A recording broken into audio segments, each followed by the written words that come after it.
Alright, welcome to the video. We have now moved into 9v9, and we are going to be using a 2 with 2 defenders, 3 in the midfield, and 3 up front. So a 2-3-3. Now this is personally my favorite formation, and I like to use this on the offensive phase. Okay, so I'm going to show you our defensive phase as well, but this is my preferred formation for attacking purposes. Okay, so I'm going to walk you through a scenario again. That way you can kind of see how it works and how I like to play out. Okay, so let me move players into positions. We have our number 4 and 5 as the center backs, 6 as the defensive midfielder, 8 and 10 as attacking midfielders or central midfielders, 7 and 11 as wingers, the right side and the left, and then the number 9 as the center. So let's walk through this a little bit. So we're going to move them. We're going to start a ball with the goalkeeper. So you're going to see how there's a little bit of player movement. I'm in positions. And they separate a little bit. You can see there's a whole bunch of triangles in here that we can play with, and they're all over the field in these certain areas, and that's just because of where the players are positioned. Okay, so here comes the defender. So now we're going to start with a scenario with a ball from the goalkeeper again. So the ball's going to go to the right center mid. The reason why I like this formation is because most teams will play, as you can see here, 3 in the back, 5, 6, and 4, 11, 8, 10, and 7, and 9. Okay, so they play like this. So they're going to play a 3-4-1 or a 3-2-3. And it just depends on whether 7 and 11 are starting.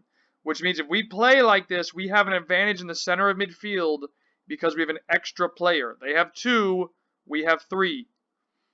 Okay, so you can see in the back we'll have 3 with the goalkeeper because I encourage my keeper to play out from the back and use their feet. So they're going to have the ability to play out. And we're going to walk through the scenario. So I've also slowed the speed down because now we're at 99. There's a lot more things going on that I want to try and point out and for you to pay attention to. So here we get the ball to the right center back. And you can see that the 9, 8, and 7, the 3 players are trying to squeeze the press. But there should always be a passing option. Okay, because of the positions that we're playing at. So it could be a long pass to the 7. It could be a pass into the 6. Pass to the 1. Which is the goalie, a pass into the 8. So you can see how we play here. So because of the player movements, here are the options. Right, again, we freeze the frame for a second. Options are here. You can hit the long pass into the 8, into the 6. Because it's hard for them to try and squeeze us correctly when there's a third midfielder. Okay, so watch. In this option, we play to the 6. Pressure's coming from the 8 and the 10. Then we play out to the 5. Pressure's now coming from the 7. And what I want you to recognize now is the 10... Our center midfielder, the number 10, looks to find the pocket in between.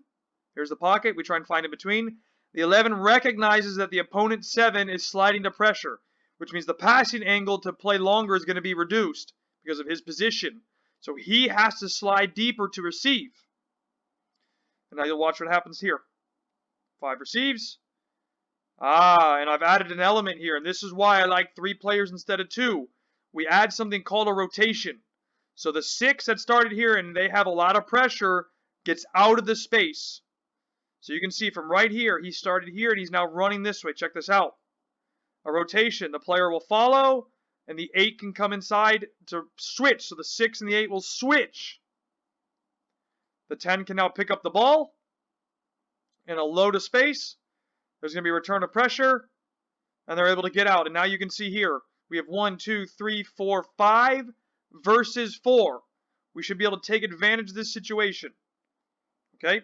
We play it wide for a 1v1 scenario, and now we start getting numbers into the box. So you can see here, we get the ball wide, it's a 1v1, we got 3 runners plus a 6. So there's a 3v2 scenario moving forward inside the box area. So defenders are dropping, we put the ball in the box, the runners are coming in.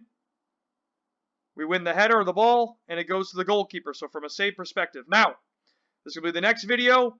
I touch on when we defend in 9v9, I like to match them. It's easier for us to defend matching their system. Okay? So, because they play a 3-2-3, we're going to defend the same way. Literally almost man for man. So the keeper's going to have it, and I'll freeze the frame in a second. There it is. Okay, so, whoops, didn't work correctly. Hold on, let me try that again for you. So you'll see the players are returning to their position. They're all moving out. Give me 1 second. I'm trying to time this. And I'll stop it about there. So you can see we're pretty much matched up. The 11 will take the 5. The 9 will take the 6. The 7 on the 4. The 8 on the 8. The 10 on the 10. the 6 and the 9 are matched, 5 and the 7, and the 4 and the 11. And again, it's, in my opinion, it's much easier to defend the same system as the opponent, especially when you move into 9v9. Okay, it's easier to be matched up that way. So instead of defending in a 2-3-3, we defend in a 3-2-3, because most teams play a 3-2-3 for defensive solidarity.